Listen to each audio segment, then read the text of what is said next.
MHT-CETच्या engineering CAP admission प्रोसेसमधला CAP round 1चा जो ऑप्शन फॉर्म फिलिंग आहे तो आजपासून सुरू होतो आहे. 3 दिवस म्हणजे 28, 29 आणि 30 जुलै या 3 दिवसांमध्ये तुमचा ऑप्शन फॉर्म जो आहे तो तुम्हाला फिल करायचा आणि सबमिट करायचा आहे. ठीक आहे. आता ऑप्शन फॉर्म म्हणजे काय, थोडक्यात लक्षात ठेवा. ऑप्शन फॉर्म म्हणजे काय, तर तुमच्या पर्सेंटाईलनुसार जी काही कॉलेजेस तुम्ही निवडले आहेत, म्हणजेच काय, कॅप रजिस्ट्रेशन आणि डॉक्युमेंट व्हेरिफिकेशन तरी झालं, परंतु तुम्हाला कॉलेजेस कोणते हवेत ती तुम्हाला फक्त सिलेक्ट करावी लागतात, ती सिक्वेन्सने अरेंज करावी लागतात आणि सबमिट करावी लागतात. आता ऑप्शन फॉर्म एक तर लक्षात ठेवा, ज्यावेळी आपण म्हणतो मला कॉलेज लिस्ट भरायची आहे किंवा कॉलेज लिस्ट अपलोड करायची आहे, तेच आहे की कॉलेजेस सिलेक्ट करणं, त्यांना सिक्वेन्स लावणं आणि ते अपलोड करणं. आता CET सेलने काय केलेलं आहे, त्यांच्या साईटवरती हे सगळं अवेलेबल आहे. मग ऑप्शन फॉर्म भरायचा कुठे, हा सगळ्यात महत्त्वाचा प्रश्न.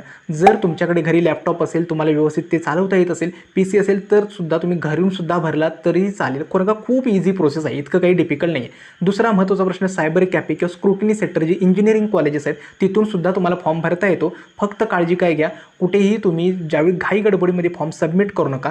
महत्त्वाचा रूल काय आहे, एकदा ऑप्शन फॉर्म सबमिट केलात तर तो परत एडिट करता येत नाही. कॅप रजिस्ट्रेशनला ग्रीव्हन्समध्ये ते एडिट करता येत होतं, ठीक आहे. मात्र यावेळी मात्र ती चूक होऊ द्यायची नाही. आणि महत्त्वाचं सगळ्यात गोष्ट काय, तर कॉलेजचा सिक्वेन्स. कारण का एकदा कॉलेज तुम्हाला अलॉट झालं तर त्याच्या खाली जी कॉलेजेस असतात ती सॉफ्टवेअर चेकसुद्धा करत नाहीत. त्यामुळे काळजी घ्या, कॉलेज लिस्ट त्याचा सिक्वेन्स नंबर व्यवस्थित अपलोड करा. तर आजचा जो व्हिडिओ आहे तो त्याबद्दलच बोलवतोय की तुमचा ऑप्शन फॉर्म फिलिंग आहे ती स्टेप बाय स्टेप कशी करायची आहे, तुम्हाला कसा फॉर्म भरायचा आहे, कशी ती कॉलेज लिस्ट वगैरे अपलोड करायचं आहे आणि सगळ्या छोट्या मोठ्या इन्स्ट्रक्शन्स ज्या आहेत ना त्या त्यामध्ये सांगणार आहे. तर सगळ्यांना नमस्कार, मी संदीप मिलके. सुरुवात करूया आजच्या नवीन व्हिडिओला.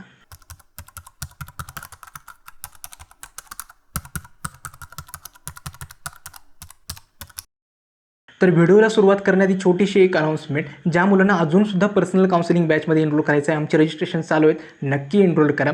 एकतर तुमच्या पर्सेंटाईलनुसार तुमची जी कॉलेजची लिस्ट वगैरे जी आहे ती आम्ही बनवून प्रोव्हाइड करू आणि पूर्ण स्पॉट ॲडमिशनपर्यंत तुम्हाला गायडन्स केला जाईल, ठीक आहे. त्यामुळे ज्या मुलांना एनरोल करायचं आहे, डिस्क्रिप्शन बॉक्समध्ये मी पर्सनल काउन्सिलिंग बॅचची लिंक दिली आहे आणि कमेंट बॉक्समध्ये सुद्धा दिली आहे, नक्की तुम्ही एनरोल करू शकता, ठीक आहे. आता येतो व्हिडिओच्या मेन कंटेंटवरती. तर ऑप्शन फॉर्म भरताना पहिल्यांदा सगळ्यात काय, तर गुगलवरती किंवा क्रोम ब्राउझरवरती CET सेलची ऑफिशियल साईट आहे ती एंटर करा. fe2026.mahacet.org या साईटवरती एंटर करायचं नाही आहे, जी आपली CET सेलची साईट आहे. म्हणजे सिम्पली तुम्ही गुगलवरती CET सेल एंटर करा, जी पहिलं पेज ओपन होतं त्याच्यावरती क्लिक करा. पहिल्या पेजवरती तुम्हाला सेम इंटरफेस दिसतो, त्याच्यामध्ये पहिल्यांदा तुम्हाला क्लिक करायचं आहे. त्यामुळे तुम्हाला पहिल्यांदा क्लिक करायचं आहे CET cell examination portal. Okay, मी ॲरोने इथं मार्क केला आहे, त्याच्यावरती क्लिक केलात. त्यानंतर तुमचा जो रजिस्टर्ड ईमेल ID आणि पासवर्ड आहे तो एंटर करा.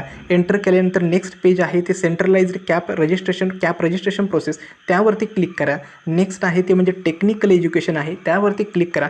टेक्निकल एज्युकेशन आल्यानंतर बॅचलर ऑफ इंजिनिअरिंगचं पेज ओपन होतं, त्यावरती क्लिक करा. मी सगळे हे ॲरोनं मार्क केले आहेत, ठीक आहे. त्याच्यावरती क्लिक करा आणि त्यानंतर तुम्हाला या ठिकाणी असा इंटरफेस ओपन होतो, ठीक आहे. आता हा जो इंटरफेस आहे याच्यावरती बघाल तर लिहिलेला आहे incomplete option form for cap round 1. म्हणजेच काय, तुमचा फॉर्म अजून तुम्ही भरायला स्टार्ट नाही केलात.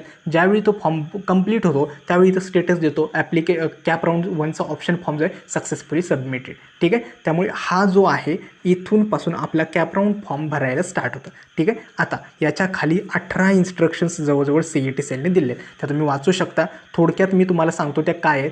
एक म्हणजे काय, कॅप राऊंडच्या ऑप्शन फॉर्म फिलिंगमध्ये मिनिमम एक कॉलेज आणि मॅक्सिमम 300 ऑप्शन्स तुम्ही फिलअप करू शकता, ठीक आहे. दुसरा आहे, फॉर्म एकदा सबमिट केलात म्हणजे OTP एंटर केल्यानंतर तो फॉर्म सबमिट होतो, तो फॉर्म परत एडिट करता येत नाही, ठीक आहे. TFWSसाठी वेगळा ऑप्शन आहे. असेही वेगवेगळे इन्स्ट्रक्शन्स दिलेले आहेत, ते तुम्ही आरामात परत वाचू शकता. त्यानंतर खाली ऑप्शन दिलेला आहे proceed to fill option form, ठीक आहे. त्यावरती क्लिक केलात तर त्यानंतर आपल्या ऑप्शन फॉर्मचा पहिली स्टेप ओपन होते. आता ऑप्शन फॉर्ममध्ये जर बघाल तर टोटल ना 4 स्टेप्स असतात. 4 स्टेपच्यातली पहिली स्टेप कुठली आहे, तर शॉर्टलिस्ट युअर ऑप्शन्स, जी मी ॲरोने मार्क केले, ठीक आहे. ही जी आहे ही पहिली स्टेप आहे. पहिली स्टेप काय आहे, शॉर्टलिस्ट युअर ऑप्शन्स. आता विद्यार्थ्याचं काय आहे मला सांगा, 88 पर्सेंटाईल आहे एखाद्या विद्यार्थ्याला. मग त्याला माहीत आहे की त्याच्या पर्सेंटाईलला जी काही त्यांना कॉलेजेस आहेत, उदाहरणार्थ त्यानं काय केलं आहे, पुण्यामधली जर कॉलेजेस असेल तर JSPM हडपसर असेल, मराठवाडा MMCOE मराठवाडा मित्रमंडळ कर्वेनगर असेल, किंवा त्यांना नूतन कॉलेज असेल, इंदिरा कॉलेजेस असेल, अशी कॉलेजेस त्याला माहीत आहे की ही माझ्या कॉलेज लिस्टमध्ये आहेत. मग ही कॉलेजेस जी तुमच्या कॉलेज लिस्टमध्ये आहेत किंवा जी तुम्हाला हवे ती सिलेक्ट करणारी जी स्टेप आहे ती आहे शॉर्टलिस्ट युअर ऑप्शन्स, ठीक आहे. दुसरी स्टेप जी आहेत सेट युअर प्रेफरन्सेस. आता या दुसऱ्या स्टेपमध्ये काय, पहिल्यांदा मी काय केलं, माझ्या कॉलेज लिस्टमध्ये जेवढी काही कॉलेजेस आहेत ती पहिल्यांदा मी निवडून घेतली. आता त्या कॉलेजेसला मला नंबरिंग करायचं आहे, म्हणजे पहिल्या नंबरला कोणतं ठेवायचं आहे, दुसऱ्या नंबरला कोणतं ठेवायचं आहे, तिसऱ्या नंबरला कोणतं ठेवायचं, चौथ्या नंबरला, हे कोण ठरवणार, हा दुसरा ऑप्शन सेट युअर प्रेफरन्सेस. ठीक आहे. तिसरा ऑप्शन जो आहे ऑप्शन फॉर्म समरी, म्हणजेच काय, तर आपण जी कॉलेजेस निवडलेत आणि किती नंबरला प्रेफरन्स दिले त्याची एक समरी आपल्याला दिसते. ठीक आहे. आणि चौथा जो ऑप्शन आहे तो कन्फर्म युअर ऑप्शन फॉर्म, म्हणजेच काय, त्या स्टेपला आपल्याला OTP एंटर करायचा असतो आणि त्यानंतर आपला फॉर्म सबमिट होतो. ठीक आहे. आता पहिल्या ज्या 3 स्टेप आहेत, shortlist your options, set your preferences आणि ऑप्शन फॉर्म समरी, याच्यामध्ये तुम्हाला शफल करता येतं, म्हणजे पहिल्या स्टेपवरून दुसऱ्या, पहिल्यावरून तिसऱ्या जाता येतं. ठीक आहे. मात्र चौथ्या स्टेपवरती लक्षात ठेवा, काळजी घ्या, एकदा OTP एंटर केलं तर परत तुम्हाला बॅक येता येणार नाही. त्यामुळे आपण काय करायचं, ऑप्शन फॉर्म भरताना पहिल्या स्टेपमध्ये तुम्हाला जे काही चेंजेस करायचे आहेत ना ते करा. ऑप्शन फॉर्म आजपासून भरायला स्टार्ट करा. आज काय करा, या पहिल्या 2-3 स्टेपमध्ये ना सगळा फॉर्म भरून त्याचा सिक्वेन्स वगैरे सगळा व्यवस्थित अरेंज करा आणि उद्या सबमिट केलात तरी तो चालेल. ठीक आहे. मग आता पहिल्या स्टेपवरती येतो shortlist your options. Shortlist your ऑप्शन्समध्ये जर बघाल तर हा पहिला ऑप्शन आपला येतो. त्याच्यामध्ये काय केलेलं आहे तर वेगवेगळे फील्ड्स दिलेले आहेत. ठीक आहे. मग आता ह्या फील्डमध्ये मी काय केलं, ॲरोनं दाखवले. त्यातलं पहिलं फील्ड काय आहे, कोर्स नेम, म्हणजे कुठली ब्रँच तुम्हाला हवे, डिस्ट्रिक्ट कुठला हवा आहे. ठीक आहे. मग आपण तर वेगवेगळे फिल्टर्स इथं लावायचे असतात. आता सगळ्यांनी फक्त 2च फिल्टर लक्षात ठेवायचा. पहिला म्हणजे काय, सिलेक्ट डिस्ट्रिक्टचा फिल्टर. तुम्ही काय करायचा, या ड्रॉपडाऊनवरती क्लिक केल्यानंतर सगळ्या डिस्ट्रिक्टची लिस्ट तुम्हाला दिसते. तुम्हाला ज्या डिस्ट्रिक्टमधलं कॉलेज हवं आहे ते तुम्ही त्या ठिकाणी चूज करा, तो डिस्ट्रिक्ट जो आहे तो चूज करायचा. आणि दुसरा फिल्टर यूज करायचा कोर्स नेम. कोर्स म्हणजे काय, ब्रँचचं नेम. ठीक आहे. लक्षात ठेवा, ज्या काही ब्रँचेस हवेत त्या सगळ्याची लिस्ट इथं तुम्हाला दिसते. तुम्ही काय करू शकता, एक एक करून ब्रँच निवडू शकता. आणि बाकी जे फिल्टर्स आहेत, select university, institute status, minority status, institute autonomous, हे सगळं तुम्ही ऑल ठेवा. फक्त TFWSला लक्षात ठेवा, ज्या मुलांनी कॅप रजिस्ट्रेशन आणि डॉक्युमेंट व्हेरिफिकेशन TFWSचा ऑप्शन चूज केला होता त्यांना जर आत्ता वाटत असेल की मला TFWSचे पण ऑप्शन हवेत तर तिथं येस करा, अदरवाईज नो केला तरी चालेल. TFWSला जर नो येस केलं तर आपल्याला कसं नॉर्मल ऑप्शन आणि एक TFWSचा ऑप्शन जो एंडिंगला T आहे असा ऑप्शन येतो. आता उदाहरणात सांगतो, COEPचं कम्प्युटर इंजिनिअरिंग हा नॉर्मल ऑप्शन आहे, जो नॉर्मल कोड आपला 6006 समथिंग आहे तो, आणि जो आपला TFWSचा आहे तो नॉर्मल कोड विथ एंडिंगला T, असे 2 ऑप्शन्स येतात. मग आपल्याला काय करावं लागतं, पुढे जाऊन आपल्याला जर TFWSचा पण हवा असेल तर TFWSला पण सिलेक्ट करावं लागतं आणि नॉर्मलला पण सिलेक्ट करावं लागतं. ठीक आहे. मग आता तुम्हाला जसं सांगितलं, फक्त तुम्हाला कोर्स नेम आणि डिस्ट्रिक्ट हेच फक्त सिलेक्ट करायचं आहे. ठीक आहे. आता ह्याच्यासाठी एक शॉर्टकट पण आहे, मी तुम्हाला तो पुढं सांगतो. आणि हे सिलेक्ट केल्यानंतर इथं सर्च इन्स्टिट्यूट केल्यानंतर त्या डिस्ट्रिक्टमध्ये त्या ब्रँचची जेवढी काही कॉलेजेस आहेत ना सगळी इथं अशी डिस्प्ले होतात. ठीक आहे. मग आपल्याला फक्त काय करावं लागतं, त्याच्यावरती क्लिक करायचं आणि ती सिलेक्ट करायची. ठीक आहे.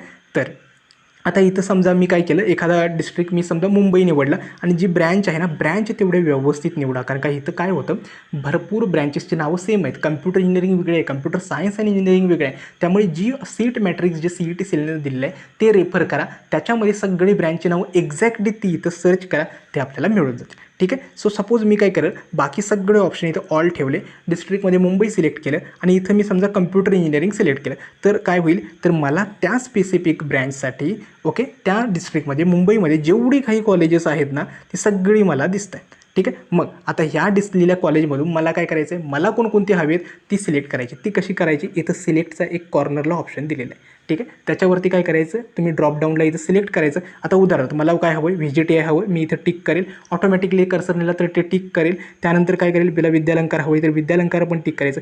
जी कॉलेजेस हवेत त्यांना इथं सिलेक्ट करायचं, ती ऑटोमॅटिकली सगळी कॉलेजेस सिलेक्ट होतात. ठीक आहे. नेक्स्ट आहे, सिलेक्ट केल्यानंतर दुसऱ्या स्टेपला येतो आपण सेट युअर प्रेफरन्सेस. म्हणजेच काय, आत्ता जी कॉलेजेस तुम्ही सिलेक्ट केलीत त्यांना मला नंबरिंग द्यायचं आहे. ठीक आहे. मग सगळी कॉलेजेस इथं दिसतात आणि याच्या इकडे शेवटी एक कॉलम आहे प्रेफरन्स नंबर.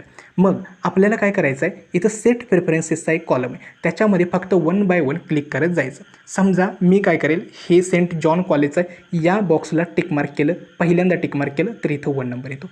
समजा मी सेकंड नंबरला लोकमान्य टिळक कॉलेजच्या नंबरला या बॉक्सला क्लिक केलं, इथं सेकंड नंबरला येतो. त्यानंतर समजा मी 3 नंबरच्या कॉलेजला टिक केलं तर इथं 3 नंबर येतो.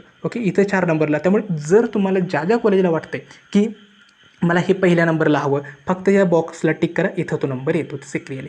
इन केस तुम्हाला वाटलं की नाही हा माझा सिक्वेन्स व्यवस्थित नाही आहे, मला तो चेंज करायचा आहे, तर इथं ऑप्शन आहे रिसेट माय प्रेफरन्सेस, त्याच्यावरती क्लिक करा. हे सगळे रेफरन्सेस आहेत ते रिसेट होतात. ठीक आहे, एकदा हे प्रेफरन्सेस दिलेत तर काय करा, सेव्ह अँड प्रोसीडवरती जा आणि तुम्ही येतात तिसऱ्या स्टेपवरती. ठीक आहे, तिसरी स्टेप खूप महत्त्वाची आहे, कारण का इथे एक आपला शॉर्टकट पण आहे. कसं ते सांगतो.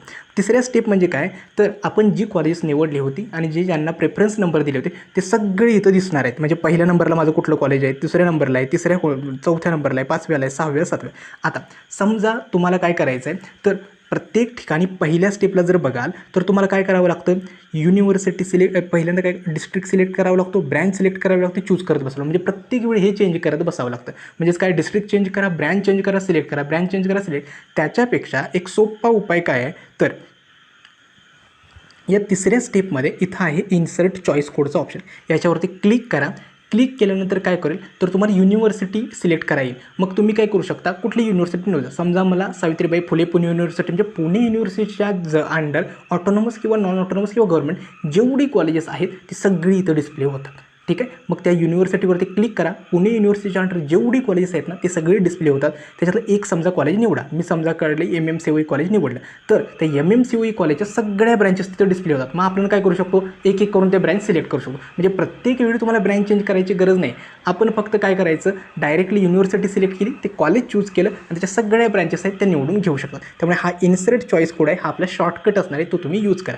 किंवा वाटलं की मला ते कॉलेज फाइंड होत नाही तर काय करू शकता, डायरेक्टली आपल्याला त्या कोडचं जरी माहिती असला कॉलेजचा, तो एंटर केला तरीसुद्धा होऊ शकतं. किंवा आता आपल्याला इथे चॉईसेस मी सगळे फिलअप केले आहेत. मला वाटलं की एखादा चॉईस मला त्याचा सिक्वेन्स चेंज करायचा आहे, मग इथे त्यांनी थर्ड ऑप्शन दिलेला आहे मूव्ह चॉईस कोड, म्हणजे किती नंबरचा चॉईस कोड मूव्ह करायचा आहे आणि तो कुठं मूव्ह करायचा आहे. हे 3 जे ऑप्शन्स आहेत त्याच्यावरून तुम्ही सगळा तो फॉर्म वगैरे आहे तो व्यवस्थित तुम्ही अरेंज करू शकता. लक्षात ठेवा, या तिन्ही स्टेपमध्ये तुम्ही कुठेही शफल होऊ शकता.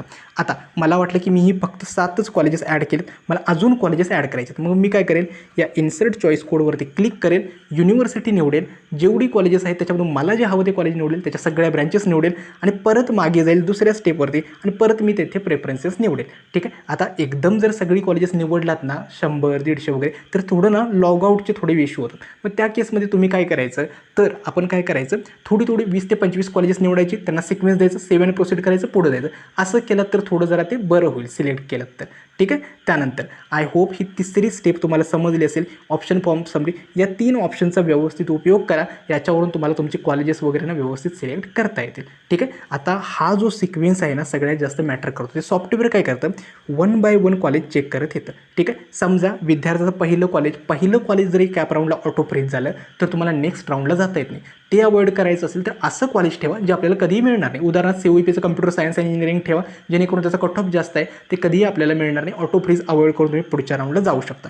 ठीक आहे, दुसरा महत्त्वाचा मुद्दा म्हणजे काय, तर कॉलेज सिक्वेन्समध्ये समजा या नंबरचं कॉलेज तुम्हाला मिळालं, नंबर 4चं मिळालं, तर त्याच्या खाली जी कॉलेजेस आहेत ते सॉफ्टवेअर चेक करणार नाही आहे. त्यामुळे काय होईल, तर तुम्हाला तिथंच ते कॉलेज अलॉट केलं. त्यामुळे लक्षात ठेवा, भरपूर पालकांचं वगैरे असं काय होतं, कॉलेजची ज्यावेळी लिस्ट वगैरे बघतात ना की हे कॉलेज वगैरे ती सर्च इन्स्टिट्यूट केलं ना, दिसेल ती सगळी कॉलेजेस पिकअप करत जात नाही, ह्याची पण ब्रँच चांगली आहे, हे पण उचला, हे पण उचला वगैरे, असं काही करू नका.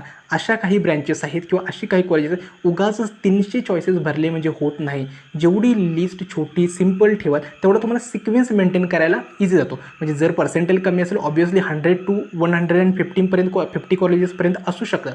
मात्र जास्त पण कॉलेज ॲड करू नका, कारण का सिक्वेन्स खूप मॅटर करतो. ठीक आहे, हे मला तुम्हाला सांगायचं आहे. ठीक आहे, नेक्स्ट आहे त्यावेळी तुम्ही तिसरी स्टेप येता, त्यानंतर चौथी स्टेप आहे कन्फर्म युअर ऑप्शन फॉर्म. ज्यावेळी तुम्हाला वाटतं की हा माझा सिक्वेन्स करेक्ट आहे, मी सगळी कॉलेज ॲड केले, त्यांना व्यवस्थित अरेंज केले, त्यानंतर चौथ्या स्टेपवरती या कन्फर्म युअर ऑप्शन फॉर्म. त्याच्यामध्ये तुम्हाला प्रेफरन्स नंबर दिसतो, म्हणजे कितव्या नंबरला तुम्हाला कुठला चॉईस कोड ठेवला आहे. इथं कॉलेजची नावं दिसत नाहीत, फक्त इथं तुम्हाला तुमचे चॉईस कोड दिसतात. ठीक आहे, मग जर तुम्हाला हे कन्फर्म करायचं असेल तर प्रोसीड टू कन्फर्म ऑप्शन फॉर्मवरती क्लिक करा. ते केल्यानंतर तुमचा जो OTP आहे तो तुमच्या मोबाईलवरती रिसीव्ह होतो. एकदा OTP एंटर केलात की तुमचा ऑप्शन फॉर्म सबमिट होणार आहे. ठीक आहे. आय होप तुम्हाला ही प्रोसेस समजली असेल. आजपासून फॉर्म भरायला स्टार्ट होते. वेळ आहे आज आणि उद्या ह्या 2 दिवसामध्ये फॉर्म भरून ठेवा. शेवटच्या दिवसांपर्यंत कुणीही पेंडिंग राहू नका. कारण का बहुतांश वेळा मी बघितलं आहे शेवटी OTPचे इश्यू वगैरे होतात वगैरे, अशा गोष्टींच्या मागे लागू नका. लवकरात लवकर येत्या 2 दिवसामध्ये फॉर्म भरा. वेळ आहे, व्यवस्थित लिस्ट भरा. कारण का एकदा लिस्ट सबमिट केली तर ती परत चेंज अपडेट काही करता येणार नाही. चुकीचं कॉलेज मिळालं तर काय होईल, तर आपण डायरेक्टली दुसऱ्या कॅप राऊंडला वगैरे जावं लागेल. ठीक आहे. समजला असेल व्हिडिओ, आय होप तुम्हाला. ठीक आहे. ज्या मुलांना पर्सनल काउन्सिलिंग बॅचमध्ये अजूनसुद्धा एनरोल करायचं आहे, नक्की एनरोल करू शकता. शेवटची गोष्ट म्हणजे काय, TFWSला जर अप्लाय करायचं म्हणजे माझं म्हणणं काय, जे कॅटेगरीच्या गर्ल स्टुडंट आहेत त्यांना ऑलरेडी ट्यूशन फी माफ आहे. TFWSची काही गरज नाही. SC ST VJNT या कॅटेगरीच्या विद्यार्थ्यांनासुद्धा ट्यूशन फी माफ आहे. मग उगाच कशाला TFWSचे ऑप्शन भरताय.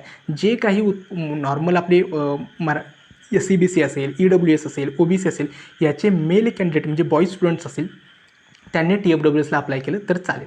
TFWSचे तोटे हाच असतात की तुम्हाला स्पॉट राऊंडला जर TFWSची सीट ॲक्सेप्ट केली तुम्ही तर स्पॉटला जाता येत नाही आणि सेकंड इयरला ब्रँच चेंज करता येणार नाही. ठीक आहे. आय होप तुम्हाला व्हिडिओ समजला असेल. जर काही डाऊट्स असेल तर कमेंट्समध्ये नक्की कळवा आणि ज्यांना काउन्सिलिंग बॅचमध्ये एनरोल करायचं नक्की एनरोल करा. आजचा हा व्हिडिओ मी इथेच थांबवतो. धन्यवाद.